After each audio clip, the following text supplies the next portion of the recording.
All right, here's the deal. I got into a 4-hour-long discussion with Paul Morrissey. So that's way too long for a podcast. So I split it up this week. The first third I put out on Monday. You guys might have heard that. It was all about Morrissey's college basketball playing career.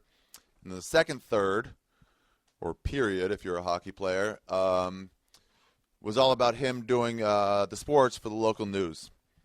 And that was kind of fun. And then this last third, which is like an hour and a half, more than a third if you can do quick Jew math in your head, it was just discussion. I'm just going to include this as like bonus features. I'm not going to call this a Skeptic Tank because we didn't specifically go into any topic that I wanted to. He interviewed me a little bit, actually, too. But it was fun. We talked about moving to New York and doing comedy there and the fear that's holding me back from doing it. And then we talked about Catholicism a little bit and what a horrible, crooked organization I think that's become. And he actually told me some stuff that sort of enlightened me. He gave me a way of thinking about Catholics that I hadn't really thought of before. And that's kind of actually the point of the Skeptic Tank. It's that skepticism, modern skepticism, is not to doubt or to think someone is wrong. It's to question and to think, this might be right, but I want to know about it. So I try to keep an open mind about things, and he sort of led me to, I don't know, go through like a crisis of how I feel about how much hatred I have for Catholics and the organization in general. But listen, it's fun. So December 7th, my Storyteller show, $5, and we give away a signed, framed copy of the sweet posters that Kevin Christie makes. You can go to my website for details and for any sort of road dates that I do, stand-up comedy gigs I do around the country or around Hollywood. It's arithegreat.com. The next Storyteller show after this is January 3rd. I don't know what the topic is going to be yet. And that's it. Please enjoy the last part of this conversation. Skeptic Tank jack shit. No number. It's just the bonus features. No music. Let's just get the conversation. Me and Morrissey. Go. How long did you do comedy in New York?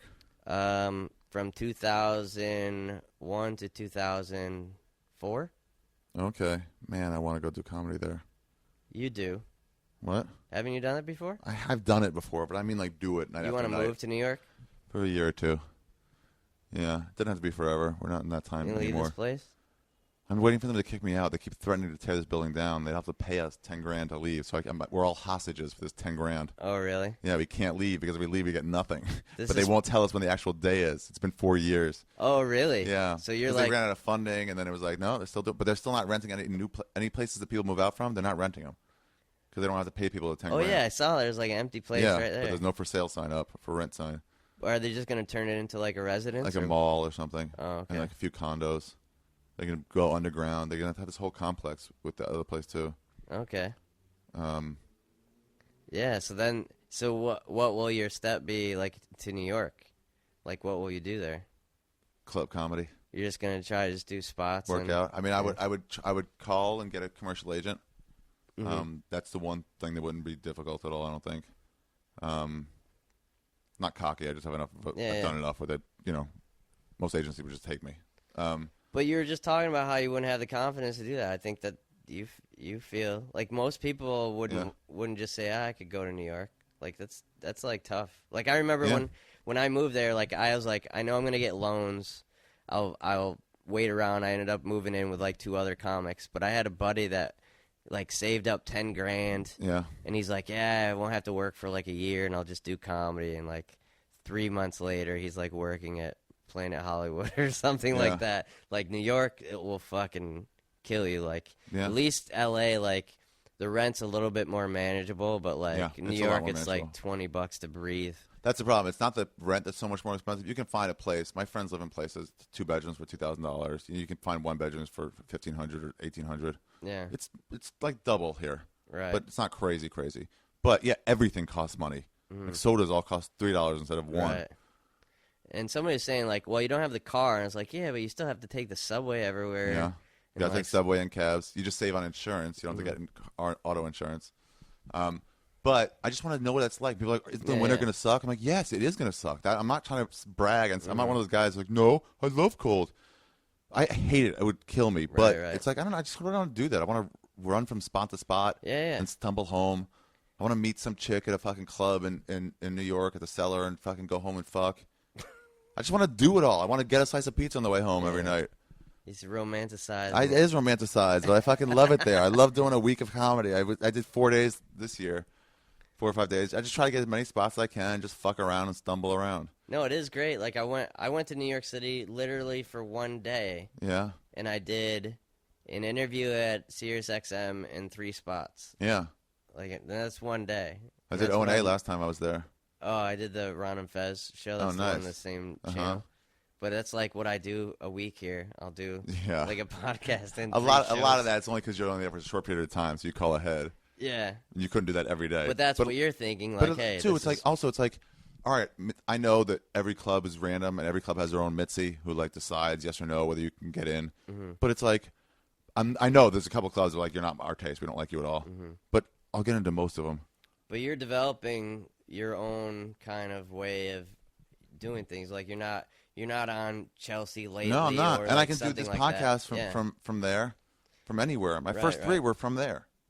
And I recorded there. And all the touring. I mean, you can tour from anywhere. I mean, that's why I'm going to. I'm leaving next week. I'm doing Montreal, Ottawa, Toronto, Buffalo, Syracuse. Like I'm just gonna be working other clubs in here for like 2 months. What are you doing in Ottawa? There's an Absolute Comedy club there. Yeah, there's a good club there. There's a good club in Toronto. Toronto's like a great comedy city. Mm-hmm. In Montreal. The Yuck Yucks in Toronto. Oh yeah, the Yuck Yucks is like the evil empire. Oh yeah, I don't get into that. They won't let any of the people that are signed at Yuck Yucks work these independent a weird clubs. system in Canada where they're all like you have to sign with us. That's here crazy. Like you're hired for the week or whatever. Yeah, and that's why like the Absolute clubs they use like a lot of New York comics and stuff, but they're getting better than the Yuck Yucks ones because it's just people are sick of the same stable of people. Or it's like so ridiculous. Yeah, I think that system was like it's an antiquated system. Yeah, like they used to be like that here. If you were at the Comedy Store, you better not show your name at the Laugh Factory or the Improv. If they find out, you're in trouble. Yeah, but now it's like we all just want spots. Yeah, if you have 5 great comedians, let's make sure they don't develop quite as fast as they should. Yeah, how about every club enjoys having that comic? Yeah. Because most people aren't coming for anybody specific. Right. They're coming for the good time. So you want like a Caparulo or a Renazizi or whatever because they'll have a better time at your club. Right. So also if they're at the Laugh Factory, you'll go let them have a better time there too. They'll just like comedy. Yeah. Who cares? Ugh, whatever. It's so dumb. They did that in so many cities. And it's just like, I'm not getting involved. I am not. If I like playing this club, I'll play this club. If this club offers me a lot of money, I'll play that. It's like whatever I like playing. I don't want to have to because I do your thing here in this other city that has nothing to do with you. They don't even have the chicken tenders that I like. Yeah. Well, I mean that's the problem is that most of those clubs, like, Improvs have done that too with people. They do that with a lot of people. Well, every place that's doing they're like, well you better now, not do somewhere else. And in Denver, that became a problem because it was like the Denver Comedy Works, one of the best clubs in the country. And then the Improv was trying to say, well, if you play our improvs, you play only our improvs. You can't play. And it's like, why? What if you've been going there for fucking 5 years? Yeah. And it's your favorite place to go, and then the Improv opens up near the fucking airport? Right. So you're supposed to be like, all right, I'll show my allegiance to you and not do this awesome venue? Well, what do you think about this? I think they could have the same comedian play that club for 3 months and nobody would know. I think you're right, especially as a feeture or an MC. They'd be like, we can't have you 2 weeks in a row. Like, nobody's coming back. That's the problem with comedy right now. Like, every UCB and all these cool places that, the Improv Lab, these tickets are $5. Like, people will go there a couple times a month. Like, people can't afford to go to a comedy club, twice a year. It's like $100 to, like... I keep my storyteller show at $5 because I want people to be able to go. Exactly. I want people to go to the show. I just want a good show. I just want a fun show. Yeah. Just about the art form, not the... And make any cash. Just sick of peak of like there's that Dangerfields club in New York, and like every time I work there, there's always like 2 people complaining at the end of the night, like, but we had 2 drinks and there's only 2 of us and it's $80. And it's like some college kid's like, I thought this was gonna be fun. It's just breaking me. Yeah. They did that in New York a lot too. Like if you played Caroline's, you weren't allowed to play somewhere bill. else. It's just so stupid. Yeah, let your people earn money and do whatever they want. Well, that was the thing. That Comedy Cellar. I remember when I went to NYU. It was like $7 for a ticket That's you pretty get cheap. Like a pitcher of beer for like $10. That's not bad. Yeah, and even That's not now bad. it's like a little bit more now because I think the Cellar, even still, if you go online to the Comedy Cellar, you can get 4 free tickets to just about any show. Like, not New Year's shows or anything like that. Nothing crazy. yeah, But, like, you can get 4 free tickets. And they say only 4 because they don't want you making a big group and Right. disrupting the show. But that's always available, I think. and it's a little more cachet than it used to be back then. But even now, like they do 3 shows on like a Thursday. Yeah. Like, it's crazy. That place is my favorite place to hang Yeah, out. it's so awesome.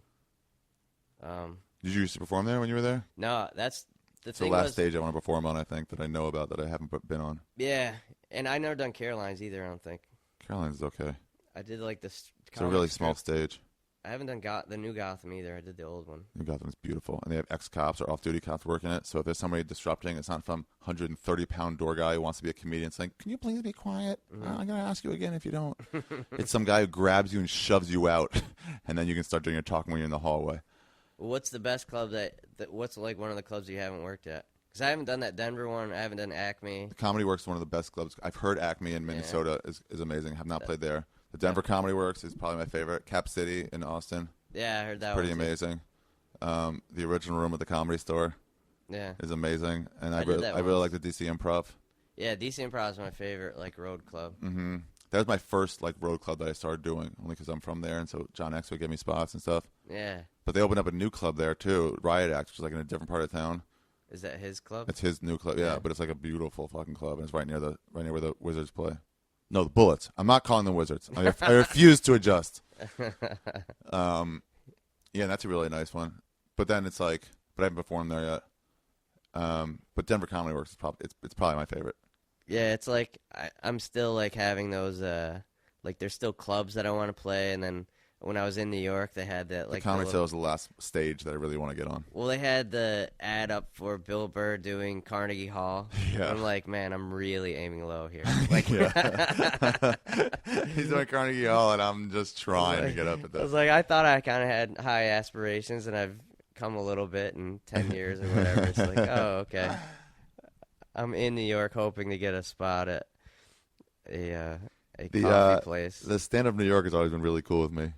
Yeah. When Wayne Rader was there, he was cool with me, and then the new guys that took over. He just opened a club, Wayne. I don't know where that is. CJ's or something. Oh yeah, that's what it is. I think it's right near the Cellar. That's what I heard. Oh, I think they redid that. I know what you're talking about. It's that downstairs room. I looked in there. That's nice, way nicer now. And then there's like a Broadway East or Yeah, I haven't been Eastville in or that one. something. East Village Comedy Club. There's just so many. If you just want to work out, there's so many. Well, that was the thing is like back then it was still like you had to get passed and you had to do this and you had to do that. And my roommates all ran like little rooms and stuff. Yeah. So it was like, don't bother. I'll just get up in these I places. can just do these. And then the alternative rooms, too. Yeah. There are legitimate good shows around town. Right. And then when I moved to L.A., it was like, okay, there's a guy that books a TV show that's never seen me before. Yeah.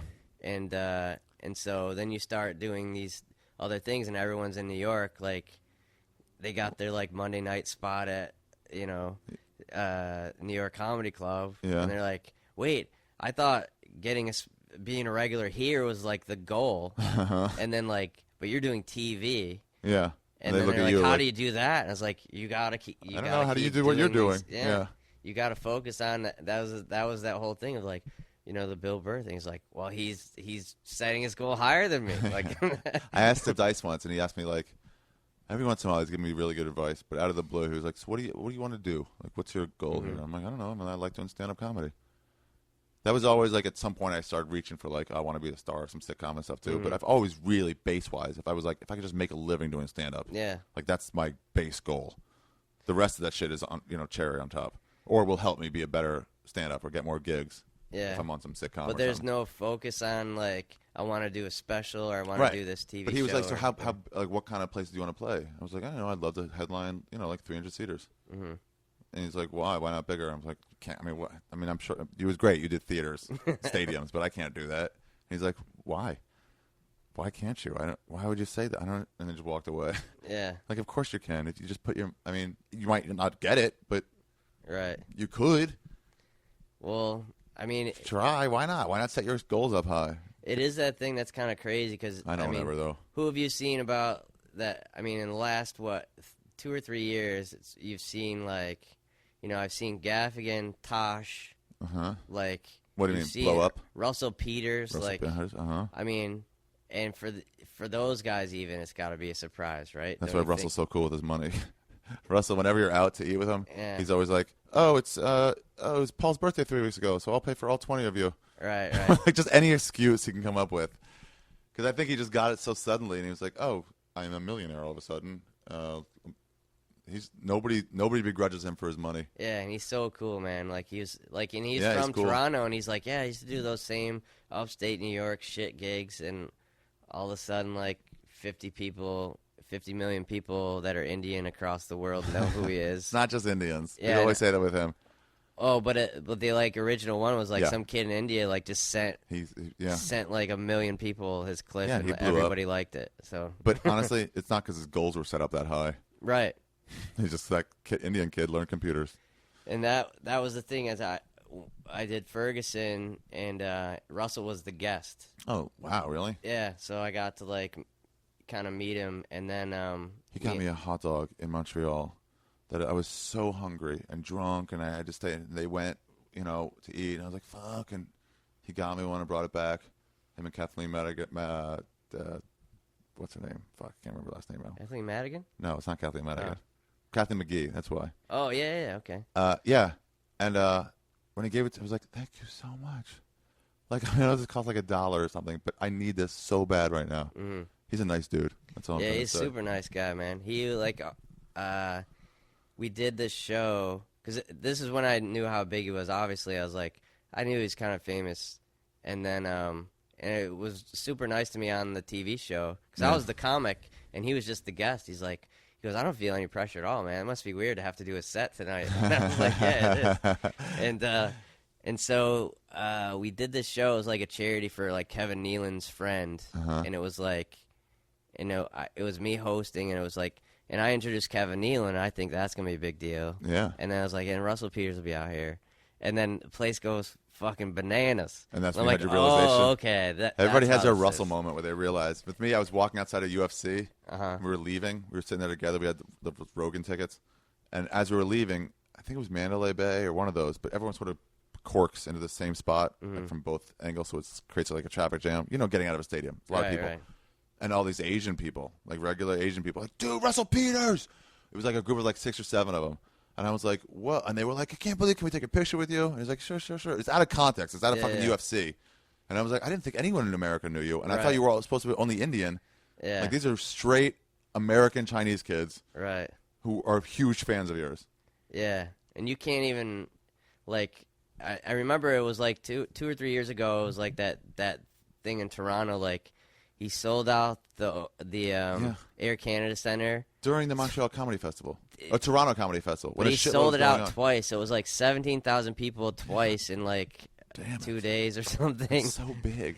And but the thing was, so he does great in the show, and then the guy, he knows like every famous so like the bass player from No Doubt was there or something, and had just been hanging out with him. So he like hangs out, and then Russell's like, "Hey, Angelo, do you want to come to his bachelor party?" I was like, "Oh yeah, that'd be cool." And I thought he was just like being nice. And then like he calls me like, "You're coming tomorrow, right?" And it was like that Mastro's Steakhouse. So he like buys this whole room and the steakhouse, and asks so eat there, and then he asked everybody to come back to his place, and it was like such a nice dude, man. And it was he did my Storyteller show in Montreal. Oh really? Yeah. Oh, that's awesome. And I forget that Montreal's Canada, and sometimes that Russell's that big in Canada. I don't do the math in my head. I know he's huge, but whatever. But I was like, yeah, if you want to do it, he's like, oh, totally. It was like, seats like 80 or 100. I'm hoping people come, and he's like sort of laughs. He's like, people will come. Like, I just didn't realize like he's that big. He's Canadian Jesus. That's what I like to call him.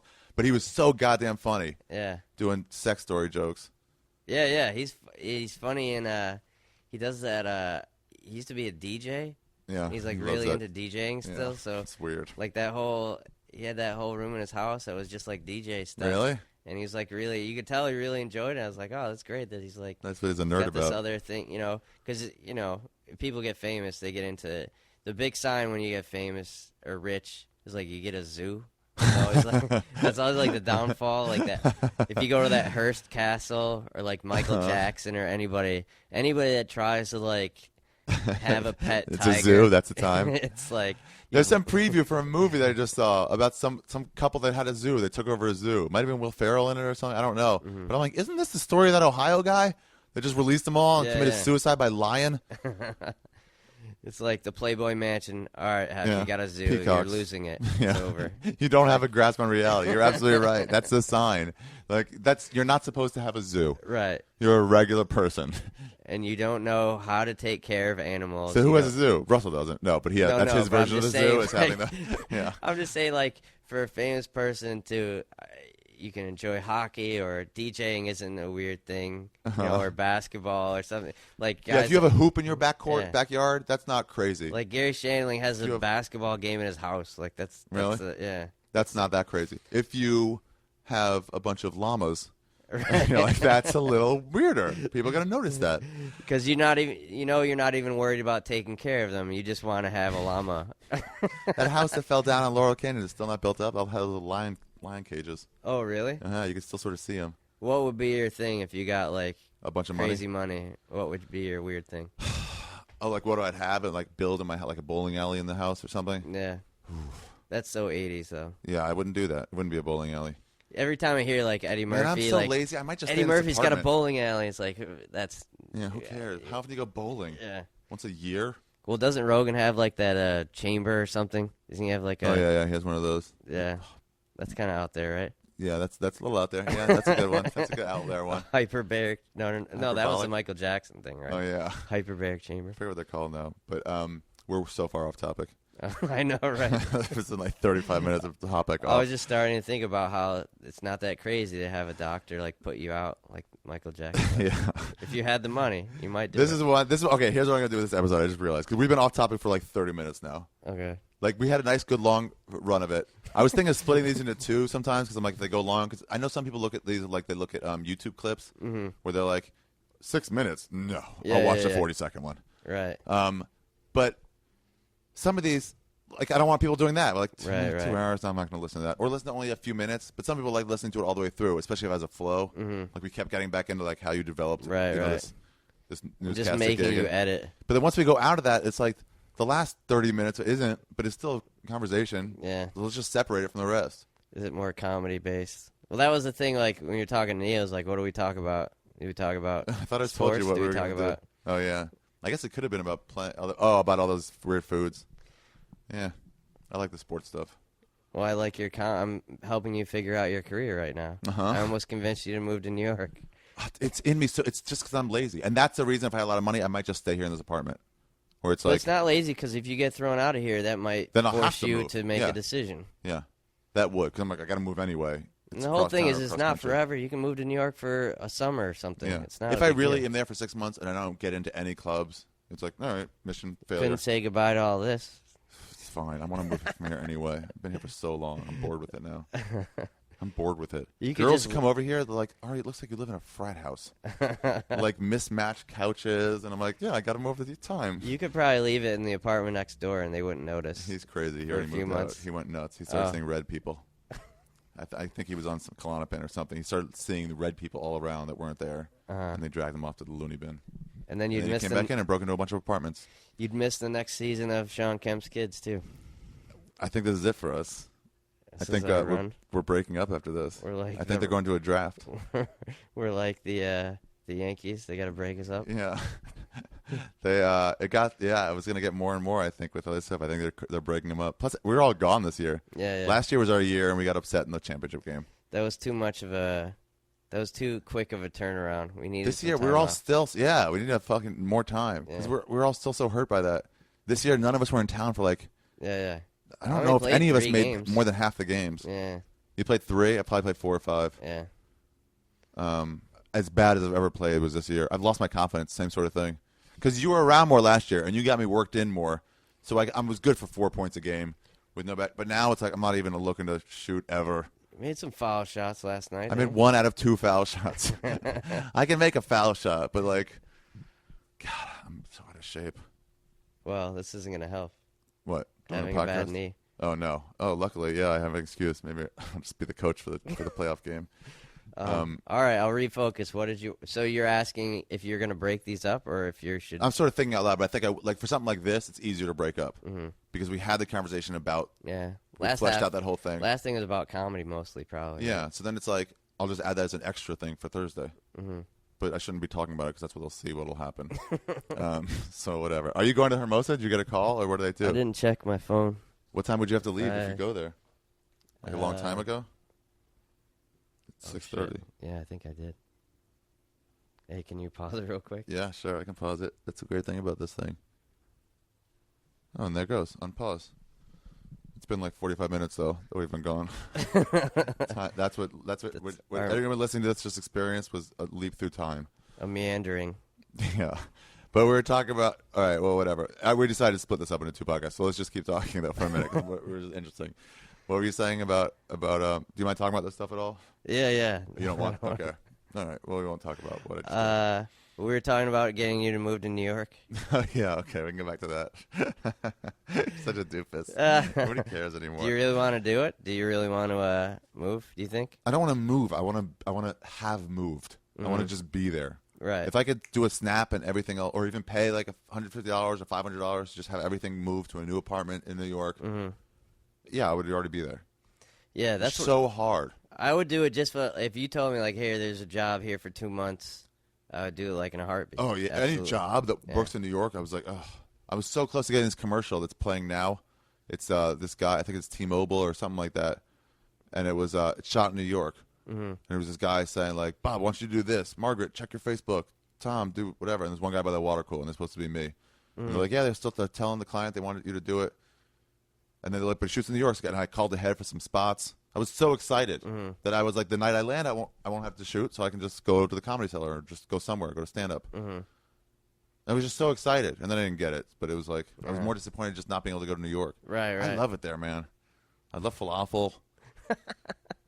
You're like so into it right now. I like walking. If I'm like going to like Metzger's house or whoever I'm staying with or whatever, or any hotel room, I just walking home. Like I'll find something to eat on this walk, in this 20-minute walk home. Right. I'll just find something will be open. Yeah. At 3:30 in the morning.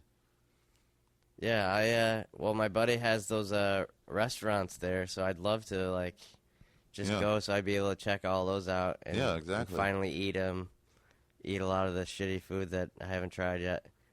I tried like Brussels sprouts or something at his place. It was called Double Crown. Now it's called Saxon and Parole. Really?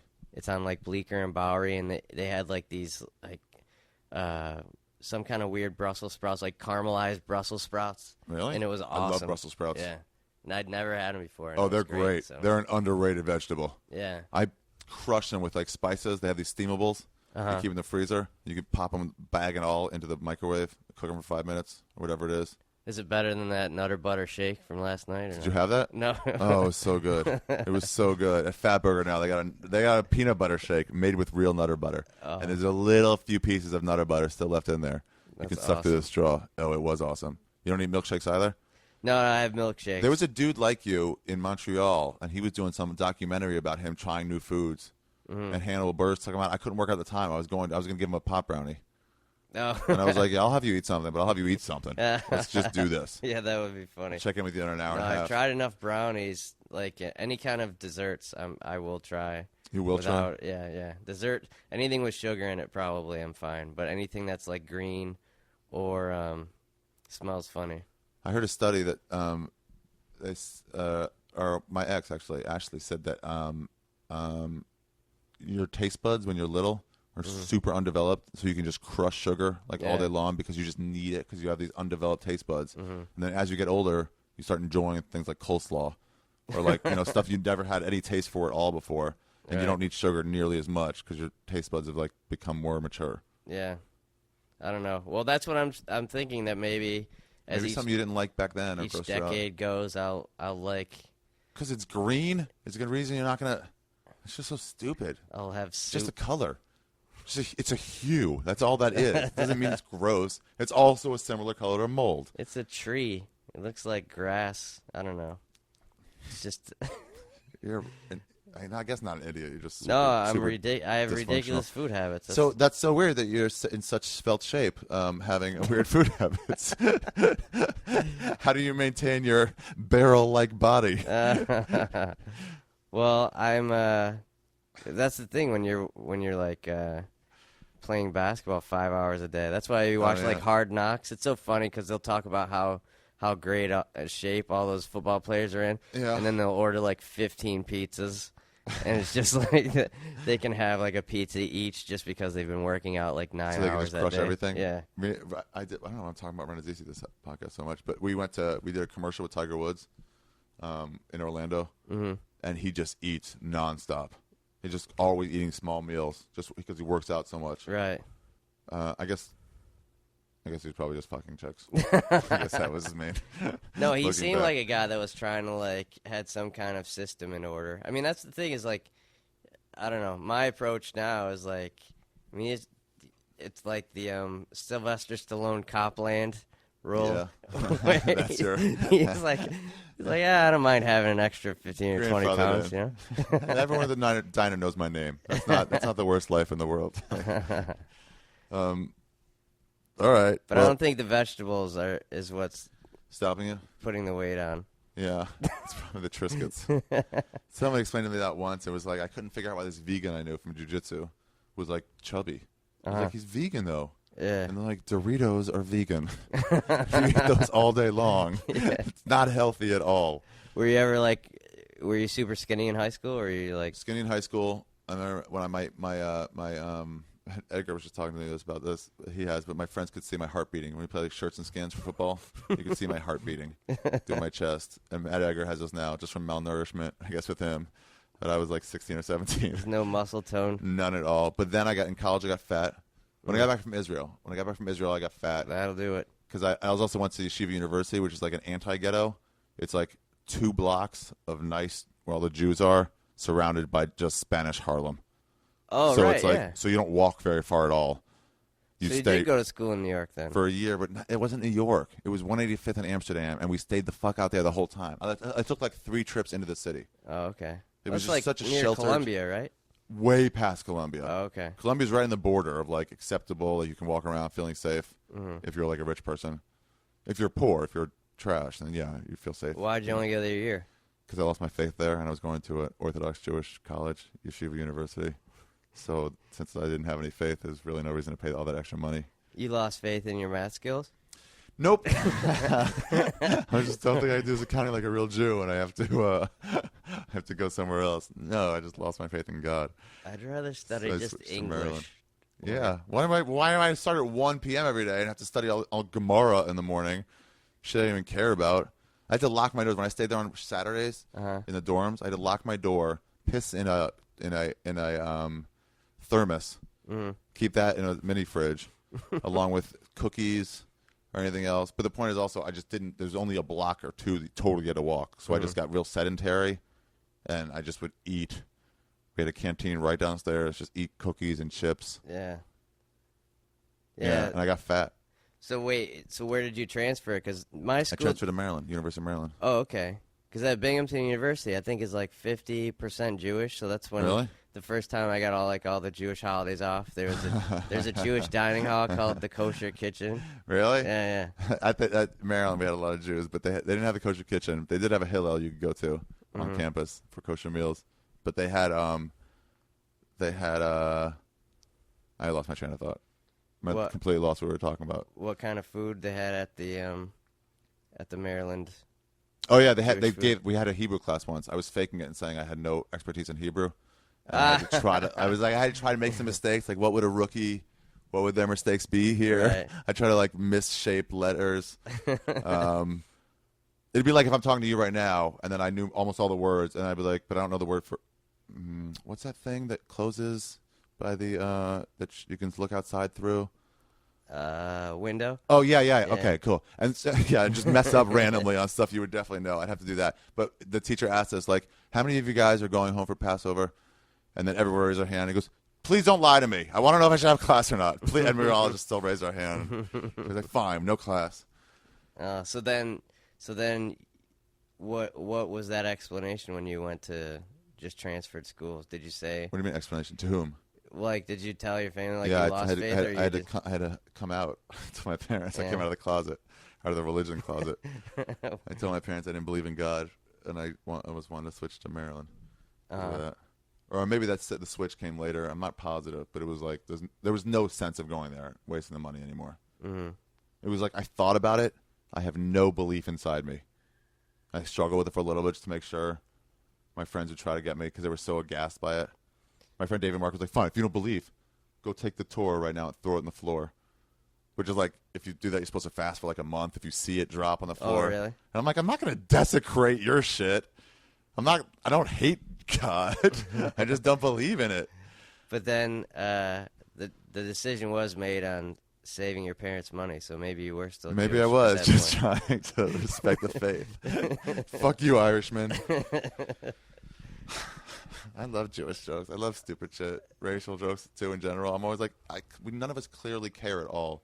Well, the weird thing is whenever you go to those stereotypes, whenever you go to those schools that seem more like not segregated, but it's like I went to like a couple colleges where everyone just blended together, so like everyone's hanging out with everyone else. But then when there's those schools that have like the Black Student Union and the Jewish Student Union and the Asian Student Union. I said Maryland was the fourth most diverse college in the country. That's what they kept preaching to us. I think the one where Green Day went, where is that? Berkeley was like number 1 and number 2. We're up there. But in the dining hall, black table, white table, white table, black table, Mexican table. And it seems like there was no integration. They were just around each other. I mean, that's easier when because I'm just though you become friends with them after time. A lot of it too is like that's the first black people we've ever like seen. You don't know how to talk to them, what you can say, what you can't. It takes a while to get comfortable. Yeah, around them. You grew up with all Jews.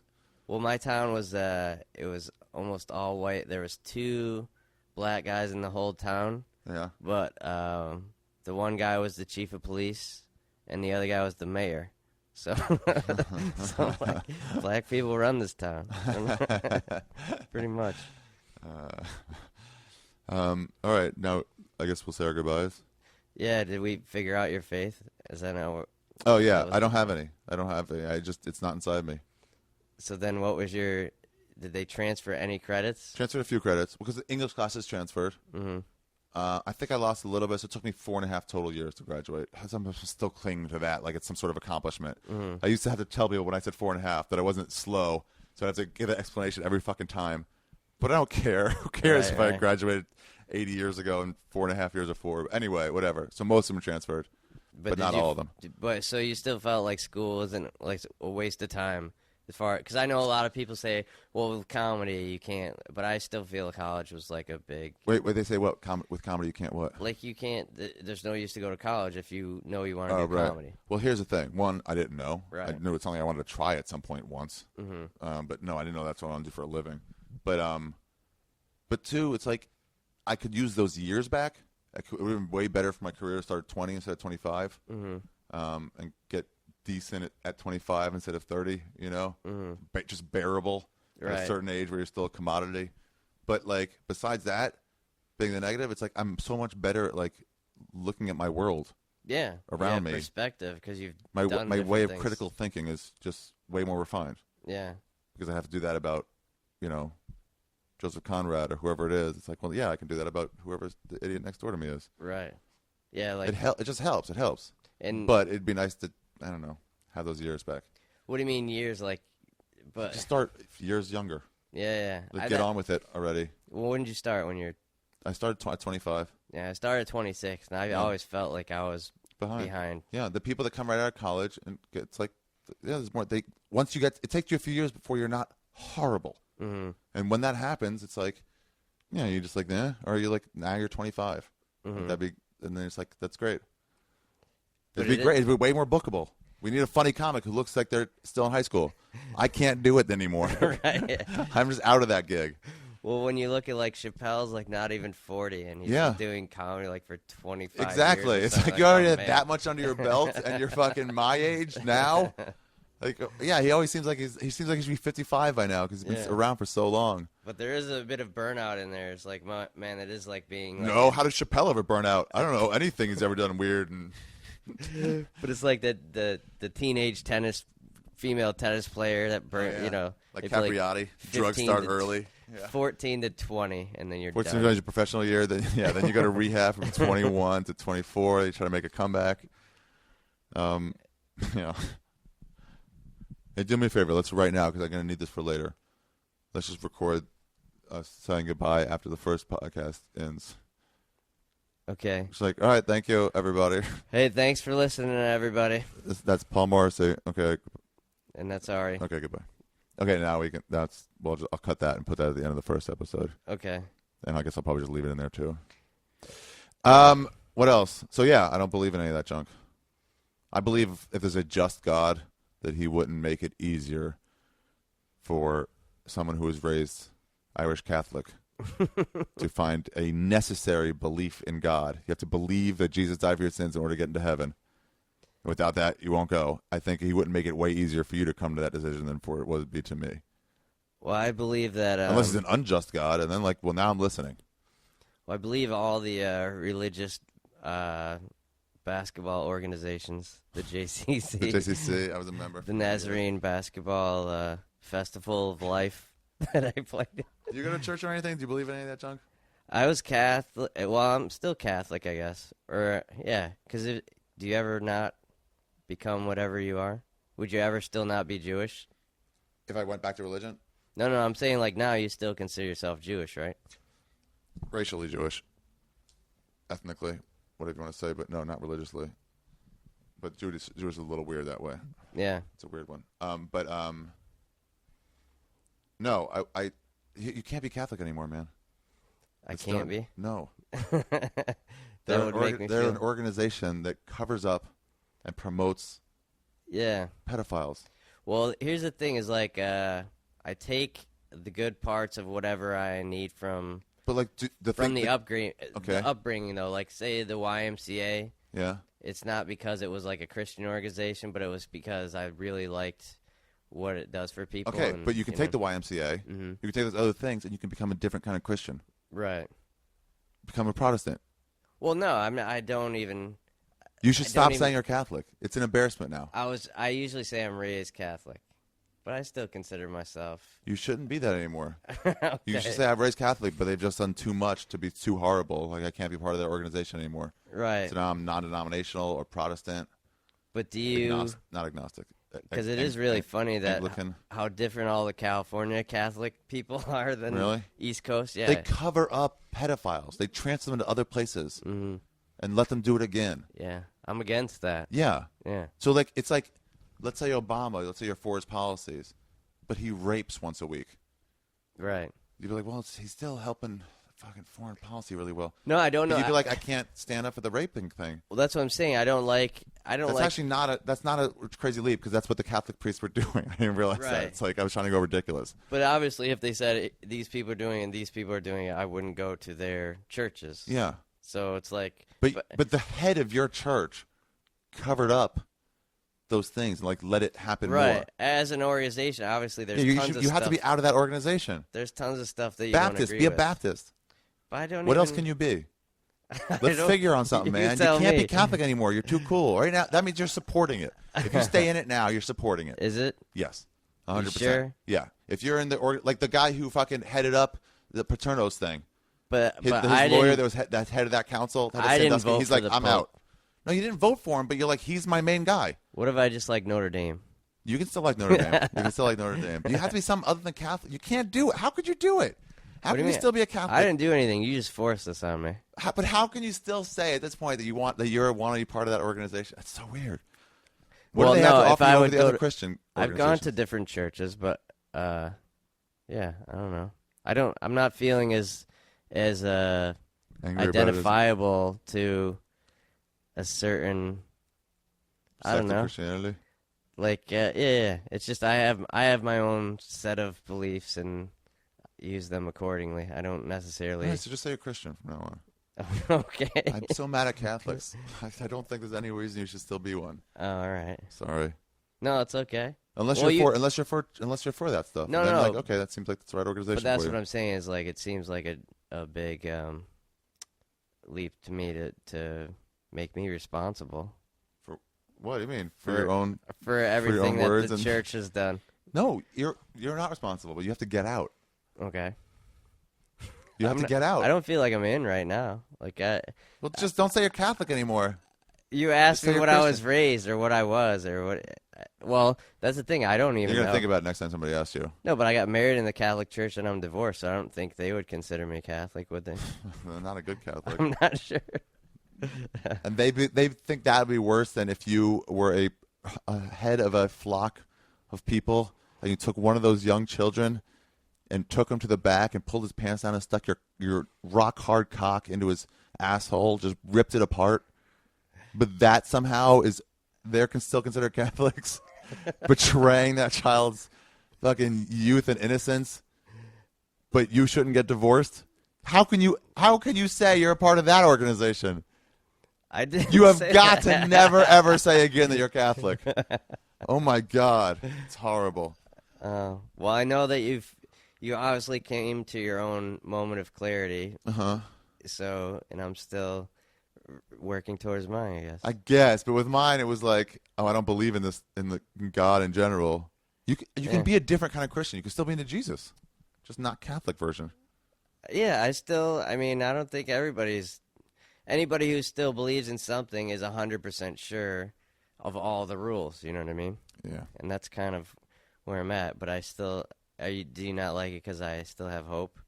Hope for what? I don't even mind being religious. I mind a little bit being religious, but Catholic I can't stand. Okay. Well, I haven't It's gone like tell in me a you're in long the Klan. time. It's like, well, 'cause my dad was in the Klan. So it's like, I don't believe in the stuff, but, I know people there. I don't hang anybody. I just go to the meetings. We just talk about stuff. I don't even go to the meetings anymore. Right. I think you'd still be in.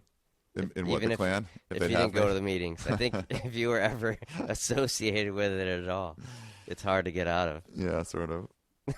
Remember when David Duke ran for president? Yeah, that's crazy, right? he was an upper member of the Ku Klux Klan. I guess that shows like president, and it wasn't like people laughed him out of the gym. Right. It wasn't like it was Jesse Jackson running. Like, okay, enjoy. I guess it showed he had initiative to work his way up that far. Jesus. All right, let's finish. This is already like another hour for this other part now. These are your issues. You're working out on me. I don't feel a responsibility to the Catholic Church for my actions. Oh. So. You don't feel responsibility what? I can go to any church and feel that I am in control of what I believe and that kind of thing. So I was just telling you, I'm raised Catholic. I would probably still go to a Catholic church, but it's not. Would you go to a Mormon church if they still deal with have couples in the audience that are like one is 12 years old, like a 12-year-old girl married to like a 40-year-old Well, you're dude? using specific things. Would you go to one of those churches? It's not. I guess you see it as more of a symbol. It's like, what does this church support? Right. What does that church support?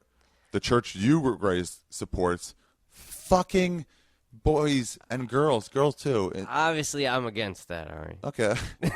So, you shouldn't hang out with those people. I'm not hanging out with them. Yeah. Well, if you don't go to church, you're not. Yeah. Okay. Well, that's fine. I got my own stuff that is still working itself out and becoming, Yeah. That's not an easy.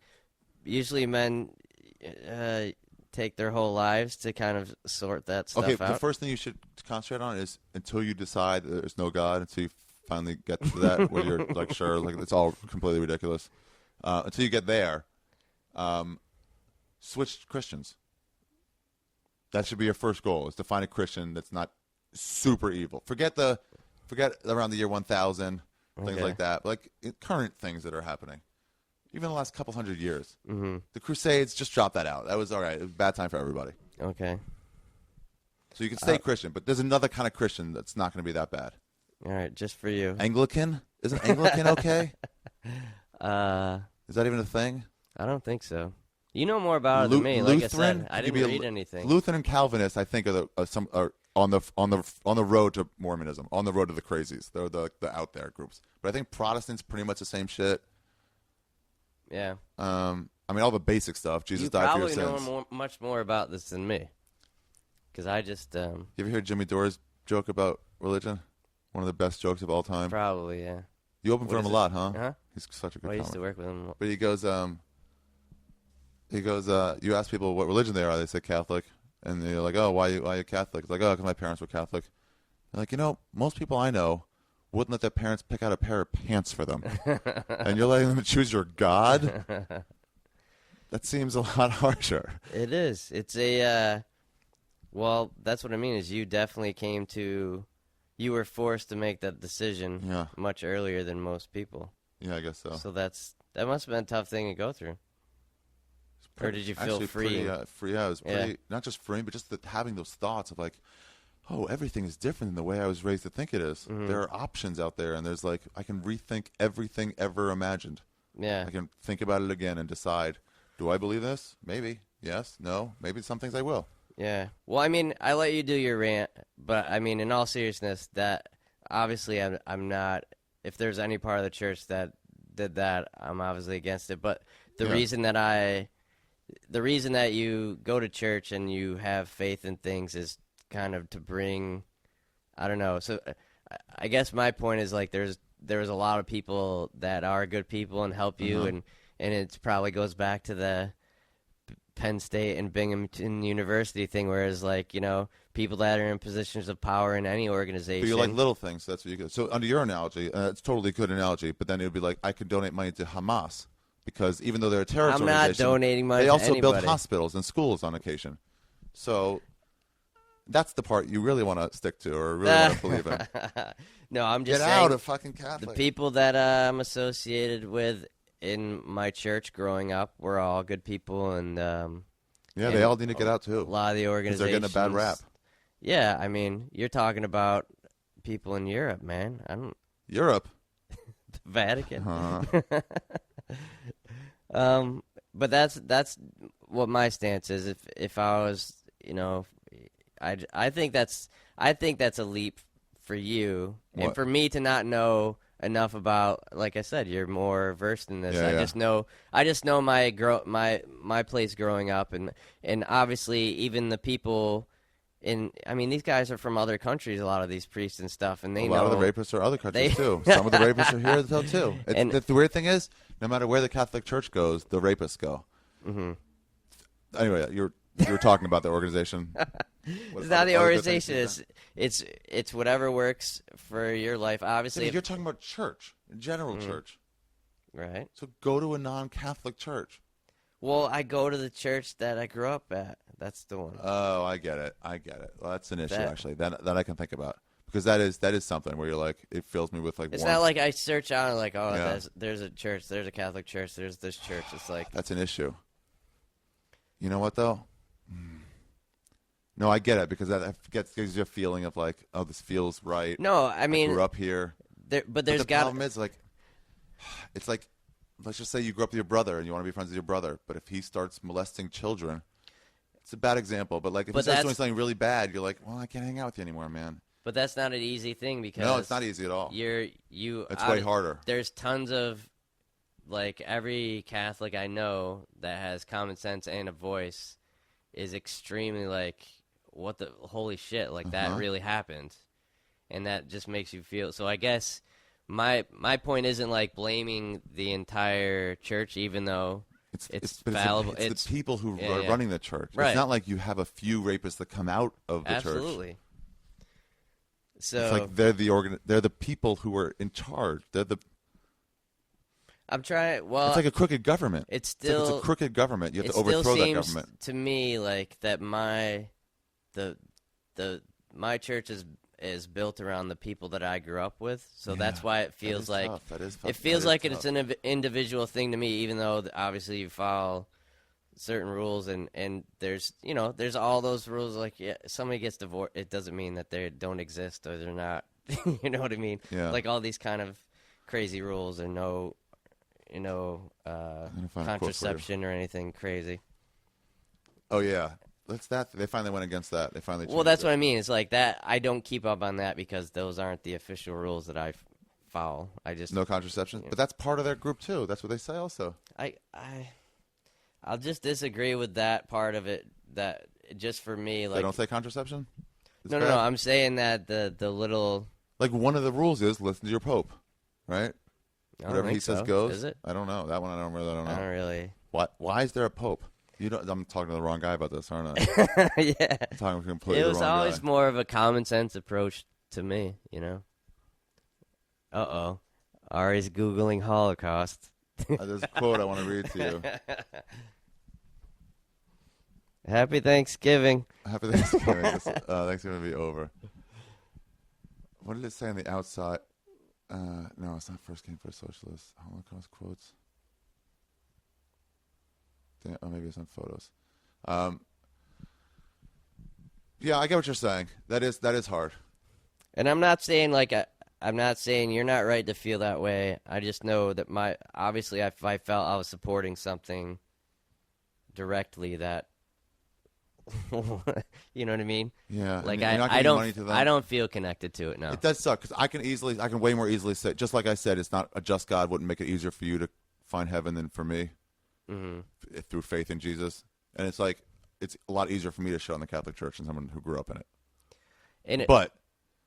But it's not even the people what I grew up with. It's the people that I grew up with. So it's more of the town and the community than it wasn't like, oh, those, like, we picked on every other church. You know what I mean? It's just like we were all kind of the same.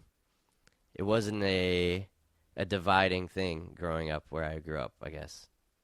The religious, you know what I mean? It wasn't, oh, they don't believe what we believe, so don't talk to them. It wasn't none of that. It was never like that, no. So it's like if I was staying at my friend's house and he was Protestant and we went to Protestant church that morning, it wasn't a big deal, or it wasn't, you know. So you should go with him then. I have, but. From when you go back from now on, you should go to the Protestant one. Oh, well. It's like going there. But, you know, my family, my friends, all those priests there and the whole community is, you know, has helped us a lot. So I'm not going to hold that against them. You know what I mean? Damn it. I want this quote, but I can't find it. Fuck. It was pretty much when you see something horrible, remember what you saw here. Right. And when you see something horrible, you know, speak up, do something. Yeah. But you're doing nothing. Well, I haven't seen anything. I'm not funding anything. I'm not. But you don't think that's happening? The rapes? No, I'm saying I don't know who to hold accountable, but I know who not to, and that's the people that you grew up with. Yeah. God. My community. Maybe you should start a petition over there if you would care. I know you don't care, but if you care, maybe you would start a petition saying, "Hey guys, I think we should all switch over to Protestant. I think we should change this church to a Protestant church." Oh, come on, man! It's like let's keep everything the same, but we just want to be grouped in with them. Well, I mean, you know, I'm not shitting on your decision to leave Yeshiva University because I think it's a fine school. And even knowing all that stuff, even if you didn't believe it, I'm sure would help you down the road at some point. What would? Having all the stuff that you would have studied. No, I'm just kidding. I did study a shit ton. I would have studied more, but I studied a shit ton. You're probably like, I remember more from that 1 year. Yeah, and in Israel for 2 years. I was in yeshiva 14 hours a day just studying like Talmud and just Torah in general. What was Israel like? Was it all religious, like, based? I was in a stuff? yeshiva. It was like a seminary with no, like, once you graduate you're a rabbi, none of that. But it was all day long and all night long you study. Yeah. An hour lunch break. I mean, break for prayer services. To me, you sound like somebody who's gone both extremes. And yeah, most people usually stay around the middle. So you never have those breaking points or those moments of, you know, if I was forced to go. You're sort of casually into it. You're just sort of like, eh. Well, you use it how it works for you, and it kind of guides you, I guess. But it's like if someone was like, all right, well, if you're this Catholic, how about you go to this monastery for a year? Then I would really have to, you know, then I would analyze here's what I believe and here's what I don't, and I guess. This is what the rabbis always told us. It was like, religion isn't a tossed salad. You can't just pick parts of it out and say, oh, I don't like these. I'm not eating these. It's like, it's all of it. All of it is your religion. But you don't get to choose. But you're saying God said.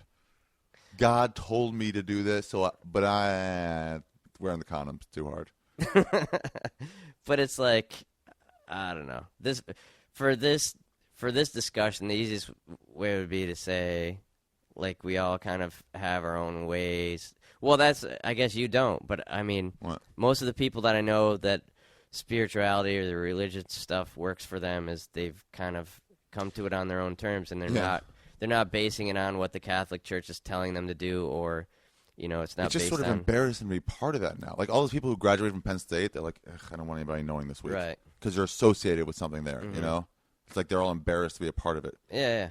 I would just think if this kept happening, and I was part of that group, like, I don't want to be associated with that at all. Mm-hmm. Like I'll just change. But that's Especially what I mean. When it's such a small change. So who do you hold accountable? Like everybody at Penn State, or everybody on the football team, even? Like it's like no. But if the stuff kept going, was still going on, once everybody knew about it, for you to stay at Penn State, it's you don't think tough. it did? What? There's people around seem to be saying like, hey, everyone. Yeah, but I'm saying it's knew. like I'm talking about the people who are just associated barely Right. with Penn State. They're a junior this year when it came out. Yeah. You think they should transfer? If Penn State's like, we're not firing anybody, we're keeping Sandusky around. We know he did, but you know what? We don't think that's that big a deal. Right. We're not giving him access to the kids on campus anymore. Interesting. Then I think, you should transfer out of Penn State. But they took the proper. They showed like we are not behind this in any way. Well, I guess my feeling would to be, well, what am I getting out of this? So if the Catholic Church instantly fired those people and reported them to the police, then it'd be like, hey, it keeps happening, but we are not behind this. Mm-hmm. But they don't. They cover it up. Right. I don't know. I'm not saying that you're wrong. I'm just saying that it's just so egregious to me. I know. It takes a while. For me, like that's the thing. Is like, if I was at Penn State, that would turn my stomach too. But if I had to put all those years into studying and I need that degree, and am I just making a stand to make a stand, or you could transfer. Is it something that I can't transfer real easily? Yeah. And it's not like Penn State is that great a school. It's not like you're going to Penn. Well, I'm saying that's interesting. I'm not saying that you're wrong either way. I'm just saying that would be something that would really make you think and have to analyze it. But I don't feel like at some point you're like, what's my responsibility here in this situation? Like, what is it? If I thought like if I was at Maryland back then, I didn't really stand for anything. Right. I don't now either. But if there was something I thought was really, well, like at the Comedy Store after that Mencia and Rogan thing happened, and then stupid Paulie got personal shit involved and told Rogan to take a break after that. It was like you can not side with anybody here. That's fine. Right. But you can't side with the guy. Come on. One comic interrupted like the show. That's Mencia. Like it's like one comic was saying he wasn't a thief. The other comic said that guy was. It's very clear. Like only possibly the worst you could say is neither one are wrong. We're not talking about it, but you can't take the wrong side. But I was so grossed out. Because for 2 days, that was like the Comedy Store was like the coolest place in the fucking world. Todd Glass saw me outside the Improv. I was like, dude, I heard about it. I wasn't around a computer. I was at home in Philadelphia, whatever it was. And it's like I had to run over to someone's house just so I could watch it. The video for 2 days, that place was awesome. And then they just ruined it. And honestly, I couldn't go over there for it took me like 10 months to go back there. Really? Yeah, I just felt sort of gross. I'd come back from the ice house instead of pulling in. I'd be like, and I would just keep driving. Yeah. And I went to the Improv more and stuff like that. And at some point, that feeling faded. But it wasn't like they continued to, keep backing the wrong guy or whatever. And you realize it was just stupid Paulie getting personal. And right. I'm sure he regrets it too now. But it's just like, it's like, what's your responsibility? Do you want to be part of this? Or do you want to be like, ew? Well, I feel bad. And also the part of it where what am I, let's say you said, all right, you know what, I'm boycotting the Comedy Store. Yeah. And it's like, well, what? You don't have to make a big deal of it. What would that really do? Right. It wouldn't do anything, but it's like, what's your responsibility to yourself? Like, do I want to be a part of this, or do I really not? Yeah, and that's an interesting. That's like a really good question for Penn State right now. It's like, wow, so who is the one that's kind of who is responsible, and then who is the one that kind of like because they fired Paterno, they fired anyone who could have covered it up. They're all pretty much gone. So then you're like, is the school? People say they should cancel. The rest of the football season. And I was like, that's not fair. She goes, well, it was a football program, but it was like these kids weren't even there. How many people? I mean, it's none of the players. It's none of the right. It's like none of the players Those who were are the involved ones that you're now. hurting. Yeah, if Paterno was still there, then kill the season. And also or if it came out, yeah. And the sad thing of Penn, it's not sad, but like, hey, there's people that's their life. Yeah, but I was like, 6 months what just if to go what if see Joe these Paterno, dumb games, in addition to like maybe not reporting that as much as he should have, let's just say whatever it was, whatever his act was, what if in addition to coaching the football team, he also taught a psychology class? Should the people that are a month away from getting those 3 credits just have to not take psychology anymore, or should they get a sub? Like they're not the ones doing it. Yeah. Even if the rape happened in the psychology department, it's still like it's not those kids. It's not the ones that are in college now. Right, right. But yeah, once those people have been fired, like what's your responsibility as a human at Penn State? I mean, I feel like they took care of what they should have taken care of, and they're investigating the rest. Yeah, it's a tough. They're saying like we were not behind this, we didn't know about it. The ones that did are all gone. Because you're giving me the stuff about the church, like obviously if the priest at my church said, hey, you know what? We don't think that these priests touched these boys and didn't do this, and if you don't think that, you can leave now. Of course, that would force me to make that decision, do it. But you're a grown man now, and it's like you are the things you surround yourself with. Right, and I feel like I'm comfortable in where I surround myself because, like I said, I don't. It's not like I belong to a worldwide organization. I don't feel I'm like religious in my own terms, and there's a community that I belong to when I go back home, and it's weird because none of that had anything to do with child endangerment. What do you mean?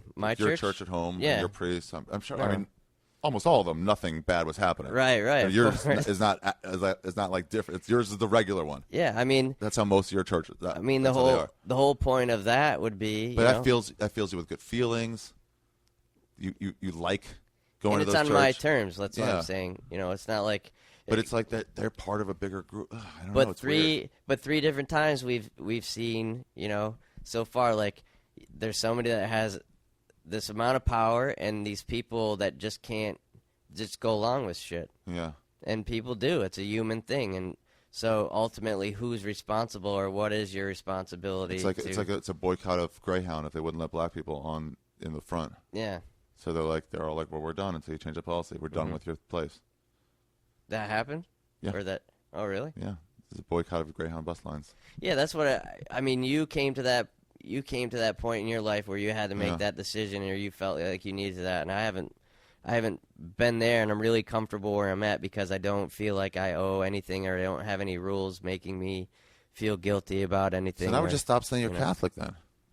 I didn't say anything. I said I was raised Catholic. Yeah. I go to a Catholic church. That's the name of the church at home in St. Pat's. But it happens so much that I'd almost have to say I was raised Catholic. I mean, obviously, I don't stand for any of those things they did with the children. Well, I would have to say that every time somebody asked me. I would think any Catholic person wouldn't think that would be their... You would think that unless the heads of the organization kept covering it up.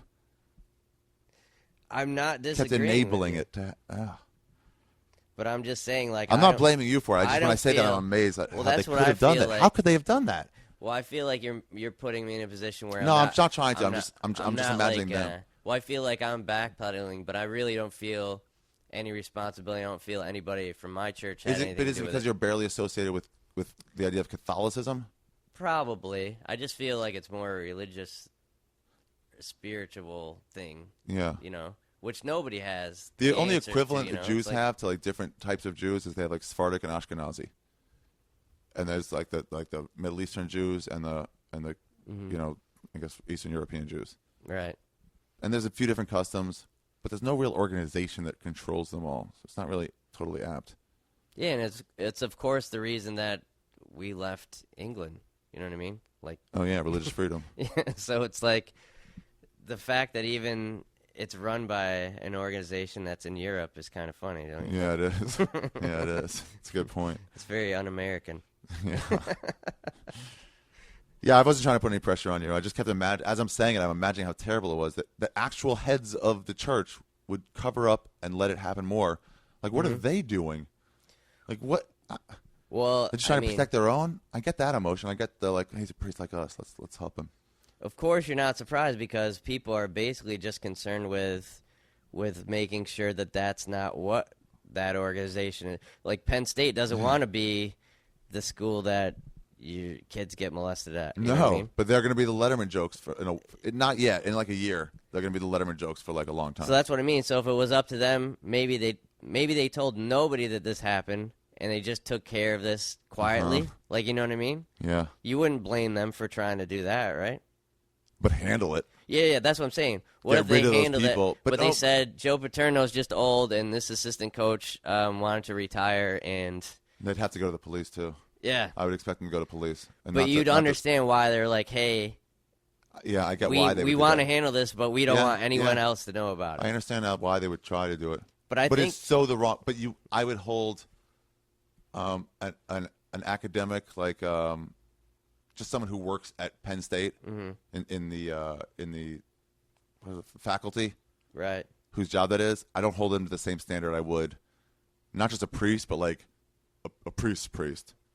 I hold them to like a higher standard of like what I get why those people at Penn State, why they might feel like, oh, even if they don't, like why we should cover this up or just let's get rid of them. But let's not go to the police. But like someone that's high up in the Catholic Church, they need to be way better than that. Right. Yeah, I agree. I don't know how any of that stuff. I don't know what. At least fire the priests. I don't know what the keep varying it quiet, degrees. but at least fire them. Well, what about like so Penn State? Let's say they take care of all that stuff. Everything else is taken care of. But I almost think it's better now that it's out there because people are more on the lookout for it.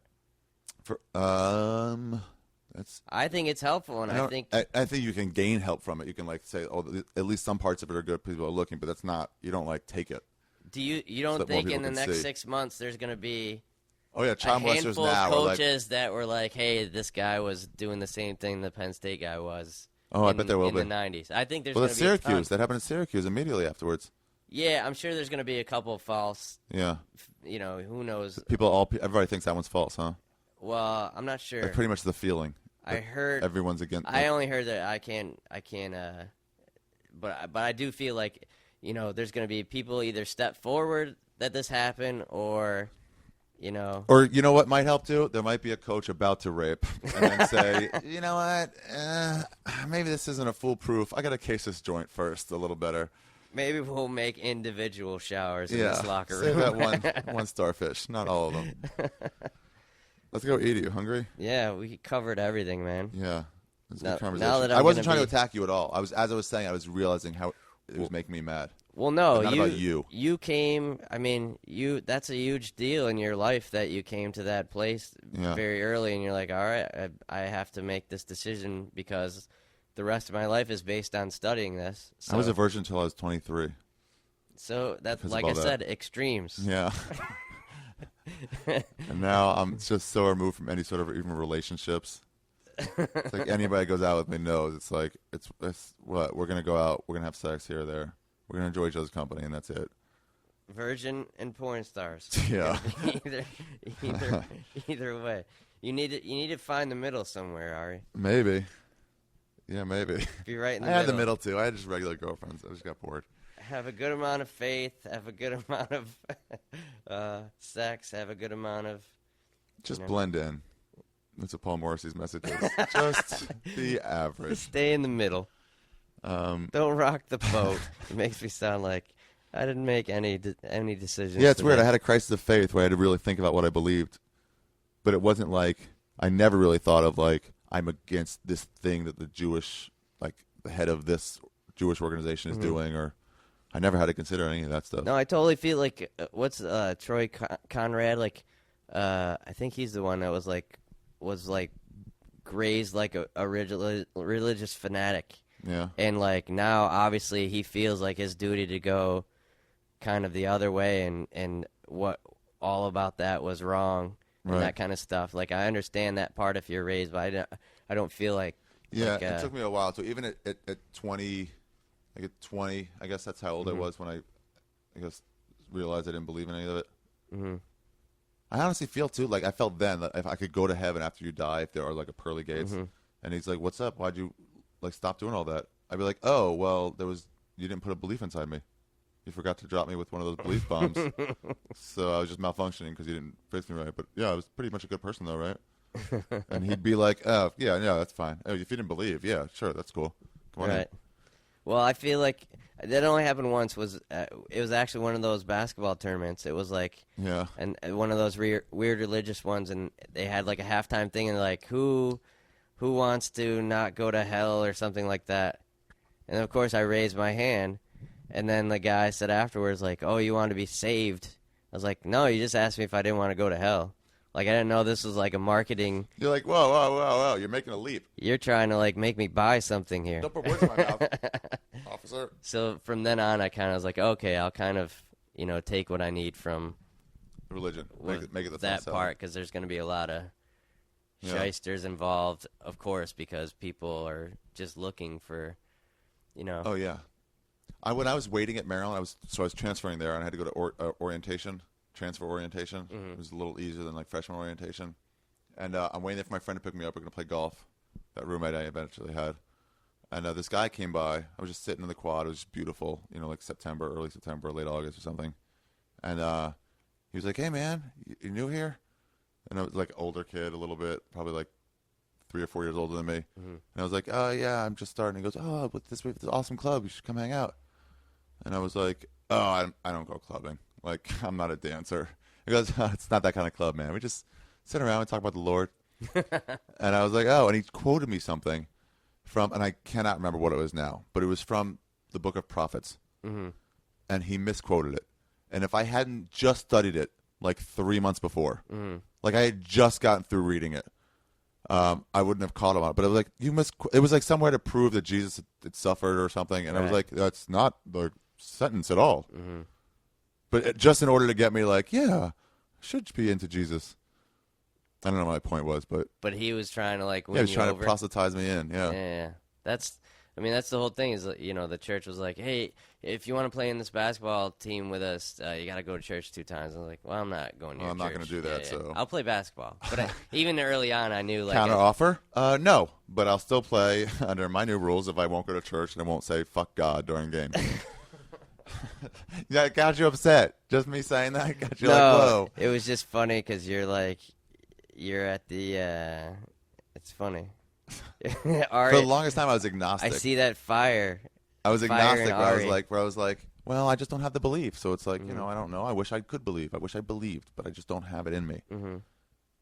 But I'm like, yeah, I don't know if there's a God until I realize that that's just immaturity, agnosticism. Fucking believe. What do you believe? There's a God or there's no God? Which one is it? What's your religion? Pick one. That's what you do 100% of the time. And you can stay Catholic, but like you have to overthrow them or something. But like, what was I just saying? Motherfucker.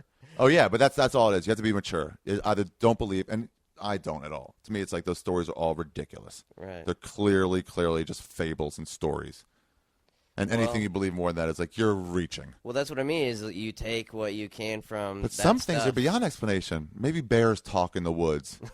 What do you talk? You can say, but maybe about anything. Then there's no conversation. Is there any proof? Mm-hmm. Any real proof? And people would say like, well, people have accounts. Like, ugh.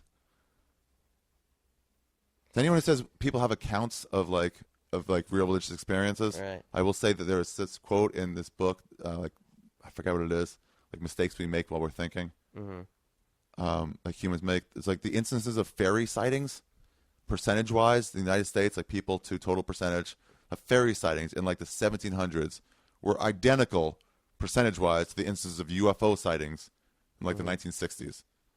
It was just like people see shit. There's a shadow. Right.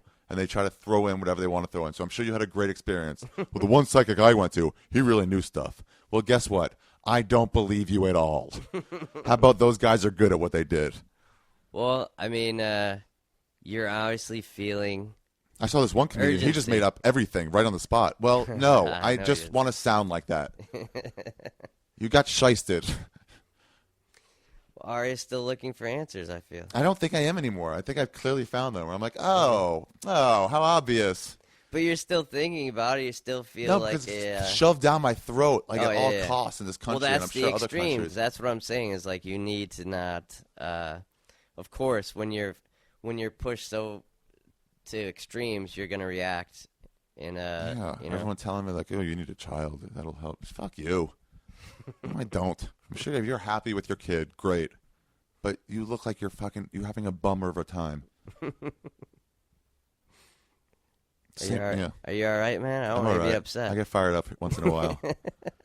It's a Jack Herrera. Yeah, I'm upset with referees. You're upset with religion. So. Yeah, you get so mad. You got right in that guy's face last night. You got right in his face. Like, you don't know anything. How's he going to call double foul on me and David Taylor? I'm boxing him out, and instead of going for the ball, I just keep boxing him out. And it wasn't even rough or anything. I was just popping him away from him. No one else even going for it. And then he called a double foul. How do you got 4 fouls in the first half? Ari's a very violent person. I'm spazzy. There's a difference. That results in, some more fouls, but not 4 in the first half. Ari controls the middle. Control the media. All right. Let's go. All right, thank you. Did we find all the answers? No, yeah. I felt like I needed to stay out of your way in the religious talk and let you. Well, clearly, expound. once I realized you said Catholic, and once I was like, you shouldn't be Catholic, I got the sense like, oh, I don't care at all. Yeah, I'm not. Like I meant Christian. I don't know. It doesn't matter. I'm not gonna switch anything today. Yeah. So at least you didn't start doing the thing that I used to always do, is like suddenly feel like I had to argue for one side and then get super impassioned. No, for the side I feel it's about. a personal thing, and like there's people that have had horrible religious like group experiences and ruin their lives and all that kind of stuff. So I understand the. I get the extremes, point of religion. I get the community, the sense of community you get, and I get that. I miss when I left Judaism. That's what I missed the most. And that's what I mean is like you can find that in different things, but if it's like I said, that's if you only get it from there. I guess go for it if it fills it with good thoughts. But it's like, it's like you're going to a book reading every week.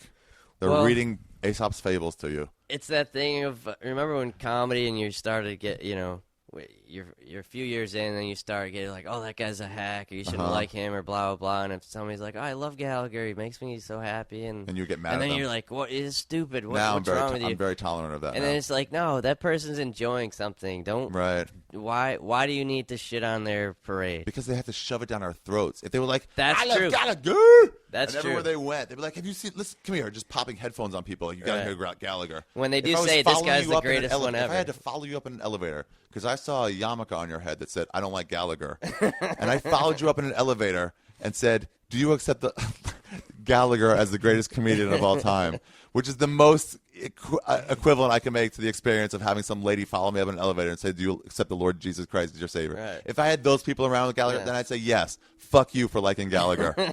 You fucking idiot. It's just shoved at me at all times. Exactly. It's so easy for them to say that I'm ridiculous for not believing in God. But if I like, hey, please don't be insensitive. Just let me not believe. Yeah, it's a but they're constantly thing. like, oh, they're looking down and pitying me. It's like, guess what? I pity you. How about that? We all look at you as like you're wasting your lives. Whatever. Sorry. That wasn't very. Right, none of that was very funny. I'm letting you work it out. Maybe this is what my next hour is going to be about. Maybe it is. Maybe I should do more about religion. Is this going to be a comedy show? What? That's going to be a comedy show? It's always my problem. Whenever I talked about Israel, like Aaron Kitty used to try to get me to talk about Israel, my time there. But when I talk about the Palestinian-Israeli conflict, back then when I tried, I wasn't a very good comedian, and I would just get angry, and it would just be angry, like ranting on stage, and it wasn't funny, and the crowds wouldn't, even if there were jokes, it seemed like I was too mad. Right. And so it wasn't funny to them. Well, I think anything that seems like you know everything, it's always putting you in a bad place. But even if it's not, if it's like you take one side, but even, I was just mad. I was just like, whatever. But like, I'm at a place where I can control that now. I can express myself on stage about stuff I'm mad about, but not be angry while I'm saying it. Like, we're all better comics now that we've been doing it for 10 or 12 years. Yeah. You know? And there's things that get you upset, and you have to find the productive things and the... But maybe I should talk. Maybe now I can handle all that Palestinian-Israeli shit, all the religious stuff, where I'm like, I can make it funny and still have the side I want to. If you're more likable than Bill Maher. Yeah, I wouldn't shove it down people's throats, but you can't, because you couldn't be able to come from the place of like, obviously you're wrong. Well, I mean, that's how I really feel, but like, you can't say that. You can't say that. You can't, even in politics, when somebody's telling me, it's like, what? Who the fuck are you to you have to sort of prove everything? It in some way. Like, I think that's taken a lot, and it's saying I'm smarter than the rest of you people. Yeah. And maybe when you're famous enough and you have a track record. I like analogies for that reason. I just like to show it to like, okay, it's like your organization kept, like comparing Penn State to the Catholic Church to me is really cool. because then you can put yourself in any sort of place. Where am I? Am I one of the students? Am I on the board? Like, where am I in this? And realize, like, well, what would you feel your responsibility is now? Right. If make one of them feel what level of responsibility you think they should have, and then say, where am I now? Where's my comparison? Like, what should I do? I don't know. I would. You're saying you would transfer? I like analogies. I'm saying analogies help me like express it to people, where it's like I'll leave it to you to decide, but like where would you be in that, and then tell yourself what you think. Like you can make jokes about that sort of thing without having to tell people like you shouldn't be Catholic or whatever it is. You can tell them like they're rapists. Like you can make jokes about that and be like, and about how staying in the organization is. Well, yeah, that was the thing about the. I did that joke on Ferguson. Like this was a few years ago when there was the vote on the gay marriage. Yeah. And I said, even though I was in favor of gay marriage, the joke was basically like, I think people vote against it because, we have common law marriage too. Yeah. So which is just if you live with the same person for 7 years. So You're they're married. just afraid we'd end up with like two loser dudes sharing the same shitty apartment for 7 years, and then these actor guys just end up being married.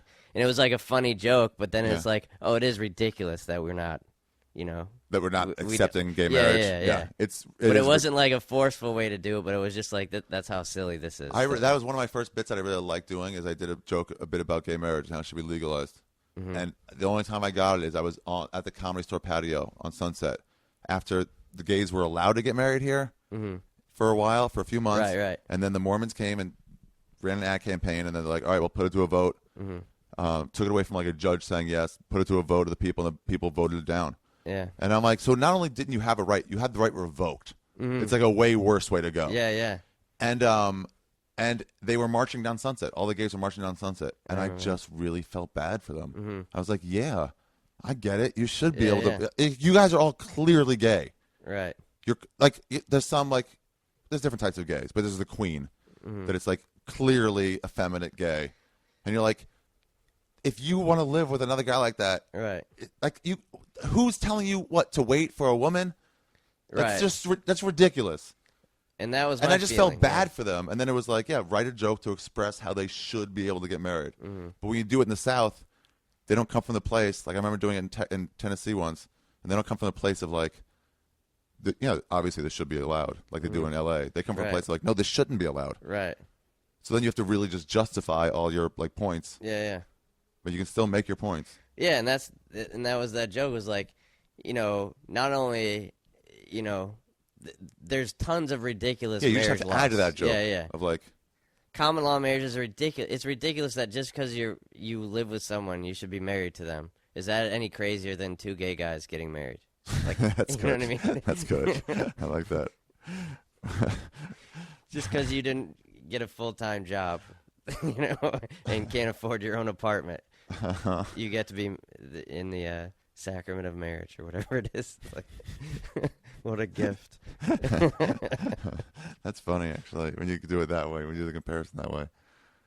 All right, let's go eat. All right, man. Happy when's this coming out? I don't know. I think that this might be this week, actually. Is that religious? Do you observe Thanksgiving? We don't, only because my mom said this. She goes, I cook a fucking giant chicken and a brisket every Friday and Saturday, and turkeys every once in a while too. I'm not doing it for some Thursday. I'm not doing that. Well, this could be your She Christmas. goes, you want to go to somebody's house? Go to someone else's house. We're not cooking that Thursday because it's an American holiday. Yeah, Thanksgiving isn't religious. You should at all pour everything into that. Just being thankful. Just being thankful? I do that. Ryan Parsons told me that one day. Be thankful for 5 things in the shower in the morning. Just say them out loud. Really? 5 things that you're thankful. Any 5 things. Within a week, it helps your outlook so much. It's so much. Just saying them out loud. Like, it's not raining today. That's 1. Like, whatever they are. We won in basketball yesterday. Right. We're on a 2, So you're jinxing everything. Whatever you say. Just say 5 things. Jinxing. Not that like this will come true, but just things that have happened. Yeah. Or like, whatever it is. That cop let me off for a ticket. Thank for that. Just 5 random things. Not the biggest things in the world. Right. You could be like, I just found someone I'm in love with, but like, whatever it is, within a week, you just start feeling better about yourself. Yeah, because there's that thing of comedy. You find everything wrong with stuff, which Tommy is Johnigan told your me that. talent, but your curse. Yeah, Tommy Johnigan told me that. He said that when he moved to LA and he hated it, and he always said why he hated it. People go like, "Why do you hate LA?" And he starts saying the reasons why he hated it. And he goes, "At some point he just got annoyed having to tell everybody the reasons why he hated it." Mm-hmm. So he just started like it's just easier conversation to be like, "Yeah, I love it." Just say that because it's like I don't want to talk to people and say the same things over and over again. Right. So he's just like, "Yeah, I love it." And he goes, after a while, I kept saying that, and I just started thinking about the reasons I do love it. Someone will be like, "Yeah, isn't the weather great?" And he'll be like, "Yeah, the weather is great." And then suddenly he's like, "Oh, I really like it here," just because I started concentrating on the really cool parts of it. Yeah. Yeah, it works, man. You can call your friends at fucking 1 p.m. on a Wednesday and say, "Let's hang. What are you doing? Let's hang out." It's a nice little life we've all built. Yeah, that's be thankful for the 5 things in the shower, Ari says. 9. Oh, did this thing start over again? We went so far and so long. Yeah, sorry, man. It's okay. I wonder if we start another track. All right, we're done though. I have no idea how long this is going. You worked your All right, religious bye. stuff out again. Yeah, so long. Yeah, sorry, man.